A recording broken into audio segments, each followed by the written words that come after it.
Selamat sejahtera kepada Dr. Haryati Hassan selaku pensyarah bagi kursus HSM 3013 Malaysia, Melaka hingga negeri-negeri Melayu baru. Ini saya ingin membuat satu video dokumentari yang bertajuk Peranan Wanita Bangsawan dalam Kesultanan Melayu Melaka, dan ia merupakan tugasan pentaksiran akhir yang diberikan oleh pensyarah saya. Golongan wanita pada hari ini dipandang mulia dalam kalangan masyarakat kerana sumbangan yang diberikan oleh mereka terhadap masyarakat amat dihargai. Namun begitu, taraf kedudukan perempuan pada zaman dahulu, terutamanya pada zaman Kesultanan Melayu Melaka, saling tak tumpah seperti seorang hamba. Sejarah Melayu telah menceritakan banyak riwayat tentang wanita dalam kalangan keluarga diraja atau golongan bangsawan. Watak wanita hanya dihargai oleh raja sebagai barang mainan atau alat pemuas nafsu sahaja.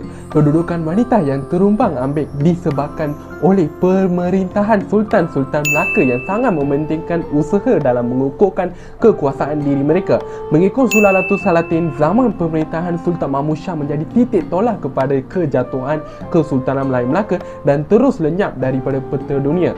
Jelaslah bahawa pada zaman inilah peranan dan pengaruh wanita boleh dilihat secara jelas dan mereka digunakan untuk beberapa kepentingan, baik kepentingan negara maupun individu. Peranan wanita boleh dilihat dalam kalangan golongan bangsawan, antaranya Tun Kudu, Tun Teja dan Tun Fatimah. Mereka menjadi idola pada masa itu sebagai simbol keteguhan cinta, pendirian dan pengorbanan. Mereka juga dianggap penting dalam mempengaruhi kestabilan, ketenteraman dan keamanan dalam Kesultanan Melayu Melaka pada abad ke-16. Namun bahagiakah mereka dengan pengorbanan tersebut atau derita sengsara? Yang pertama, peranan wanita pada zaman Kesultanan Melayu Melaka ialah sebagai alat pemuas nafsu ketika itu.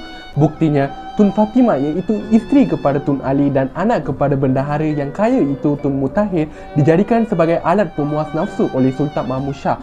Beliau sanggup merampas Tun Fatimah dari Tun Ali kerana tidak berpuas hati dengan perkahwinan mereka berdua. Kebiasaannya, anak bendahara akan berkahwin dengan Sultan yang memerintah ketika itu.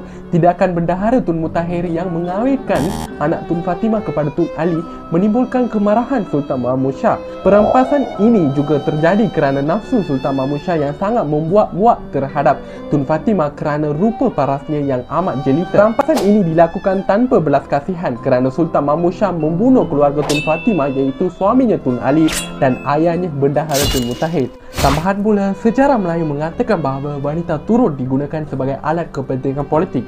Buktinya, Tun Kudu merupakan anak kepada bendahara Seri Wak Diraja dan juga merupakan isteri kepada Sultan Melaka iaitu Sultan Muzaffar Shah. Tun Kudu telah diceraikan oleh Sultan atas kepentingan politik kerana Sultan ingin mengawinkan Tun Kudu dengan bendahara Seri Nara Diraja.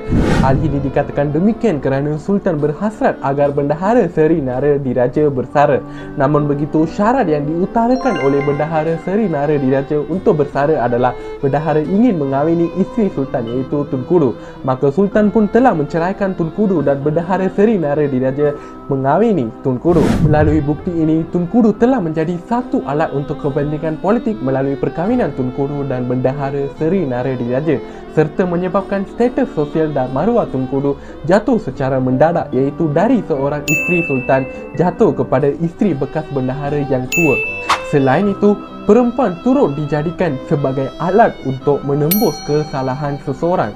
Hal ini dapat dibuktikan dengan watak Tun Teja. Katakan pada zaman Sultan Mahmud Shah, baginda begitu tertarik dengan Tun Teja walaupun Tun Teja merupakan tunang orang pada ketika itu. Disebabkan baginda terlalu suka terhadap Tun Teja, maka baginda telah meletakkan ganjaran kepada sesiapa sahaja yang berjaya membawa lari Tun Teja dari Pahang ke Melaka. Baginda mengarahkan bahawa sesiapa sahaja yang berjaya membawa Tun Teja, maka baginda akan memperkenankan apa sahaja permintaan orang tersebut. Hang Nadim telah berjaya mendapatkan Tun Teja dan membawanya ke Melaka kerana beliau ingin Sultan Mahmud Shah memaafkan kesalahan yang telah dilakukannya. Jelaslah bahawa peranan wanita bangsawan pada zaman Kesultanan Melayu Melaka sangat memainkan peranan penting.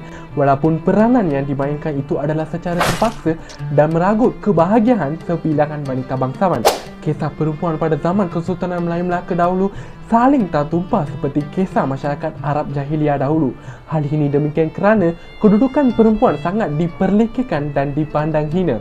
Namun, kemajuan dunia semakin lama semakin berkembang dan kedudukan perempuan telah dipertingkatkan dan mereka telah mendapatkan hak mereka seperti yang dilakukan oleh Nabi Muhammad kepada perempuan pada zaman baginda. Itu sahaja perkongsian daripada saya. Saya Pramindra Channel Lelaki Armugam, pelajar ijazah sarjana muda pendidikan sejarah.